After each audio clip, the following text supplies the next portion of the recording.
question is, uh, what have your team's greatest learnings been on business, capital allocation, stock picking, and portfolio allocation throughout the COVID-19 pandemic period over the last 5 years? And Warren, appreciate it if you can get your views as well as your representations on Ted and Todd, as well as directly from Greg and Ajit too on their respective businesses. Thank you. Yeah, I don't think I want to give individual appraisals. And but what what you're doing is in terms of capital allocation, which is my job. I don't go out and sell insurance policies or anything of the sort. And you represent a group of shareholders like we do represent. We are totally clear on our mission, and it may be that other people don't agree with them, but I would say that in a great many places, uh, you know, I just don't agree with their mission. And I would say that, for example, that anybody that wants to retire at 65 would be disqualified from being CEO of Berkshire. Then they might get retired the next day if they were the wrong person. But that there's just certain things we don't want, and uh, uh, we're well fixed now, and that the odds are very good, but far from certainty that takes care of the next 20 years. Now, but you have to provide for the contingency, and there's several people on the board that know what I would do on that, but it's up to Greg. If Greg and I go at the same time, then you'll move into making another decision, and uh, there are a few people that know my thoughts on that, but the job of the directors is then to come up with the right CEO, and the right CEO can make a terrible business great. Tom Murphy, he was the best business manager I've ever known. And Tom Murphy, you know, he said the real key was buying the right business. And now Murph brought a million other attributes to it after that. But, you know, it, Charlie, said, what was this? He had a saying on that, but basically, we could have brought in Tom Murphy and told him his job was to run the textile business, and it would have done a little bit better, but still would have failed. And one of the reasons I stuck with the textile business as long as I did was that I liked Ken Chase so much, and I thought he was a terrific guy, and he was a very good manager. And if he'd been a jerk, we'd have quit the textile business much faster and would have been better off. So the answer was for him to get in the TV business like Murph had done and ad supported.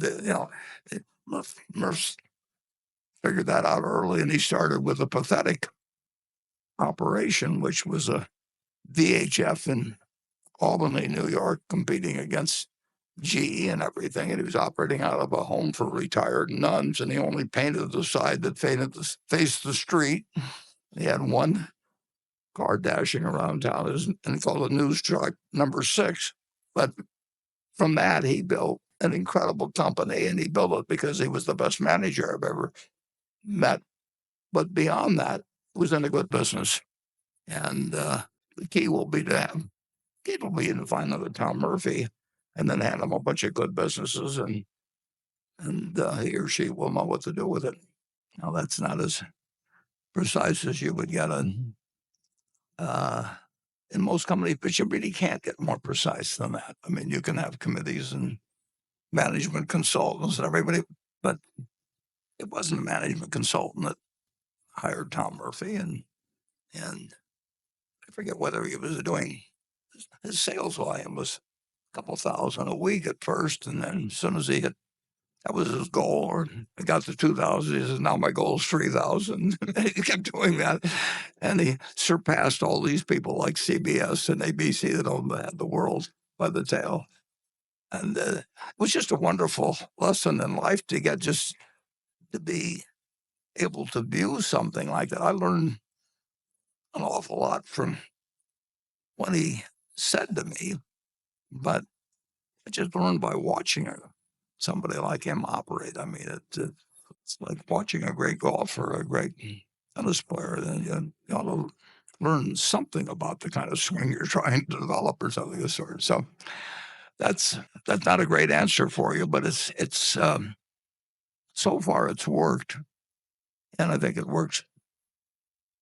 I'm very sure it works with Greg, and it's up to people in the future when that I'm underground or wherever they put me, to really make a decision every 20 years or something like that on average. It's the right decision, but correct it if it turns out to be the wrong decision. That's what a board of directors is for. Uh, and we've got the people on the board that really understand that responsibility. They take it seriously, but they don't take themselves too seriously. And so therefore they don't necessarily want to do a lot of things just to look busy. And they aren't using us as a stepping stone to get on other boards. But we've got people that really believe in what we're doing, and they're the ones that are going to have to make this place work. And if they got lucky on Greg's mortality, they can do just what Rip Van Winkle did and go to sleep for 20 years or so, and then make another decision. And Berkshire has a great tool in the world available to be what it is now and continue to be what it is now. I mean, we've gotten from 20 million in net worth to 570 billion, and we there aren't as many things to do, but we can do a few big things better than anybody else can do. And there will be occasional times when we're the only one willing to act. And at those times, we want to be sure that the U.S. government thinks we're an asset to the situation and not a liability, a supplicant. As the banks were, we'll say in 2008 and 9, they were all tarred with the same brush. But we want to be sure that the brush that determines our future, that is not tarred. And I think we're in the I don't think anybody's got a better position to do it than Berkshire.